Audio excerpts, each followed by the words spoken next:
షహిన్షా బాగానే ఉన్నారు, కానీ మహామంగ కూడా ఈ కుట్ర వెనుక ఉందని తెలిసాక వారు చాలా బాధపడుతున్నారు రుకయ్య బేగం. జోదా బేగం, ఏదో ఒక రోజు ఇది తెలియాల్సిందేగా. ఎన్నాళ్ళని ఆ మహామంగ తన దురుద్దేశాలను జలాల నుంచి దాచిపెట్టగలదు?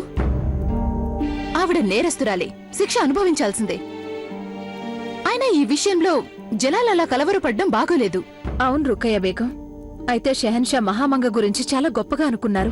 కన్నతల్లి కంటే ఆవిడని ఎక్కువగా గౌరవించేవారు. ఆవిడ నిజస్వరూపం బయటపడినప్పుడు బాధపడటం సహజమే కదా.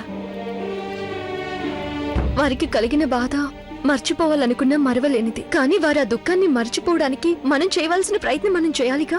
అందుకు నాకొచ్చిన ఆలోచన ఏంటంటే, మన బేగంలందరం కలిసి షహిన్షాకి నచ్చేది ఏదైనా చేస్తే బావుంటుంది అని. మీరేమనుకుంటున్నారు? షెహన్షా సంబరాలు జరుపుకునే స్థితిలో ఉన్నారనుకుంటున్నారా? అది కాదు, నేను అటువంటిది చేయాలనుకోవడం లేదు.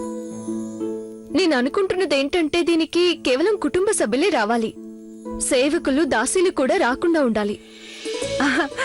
అవును, ఈ ఆలోచన చాలా గొప్పగా ఉంది రుకయ్య బేగం. మనం అందరం కలిసి వంట చేద్దాం. అవును, అలాగే కొన్ని ఆటలు కూడా, అంటే చదరంగం, దాగుడు మూతలు, పాచికల ఆట లాంటివి. అయితే ఒకటి, మనం చేయబోయేదేంటో అది రహస్యంగానే చేయాలి. నిజమే జోదా బేగం, ఈ ఆలోచన చాలా బాగుంది. ఇందుకు కావలసిన ఏర్పాట్లు నేను చూసుకుంటాను.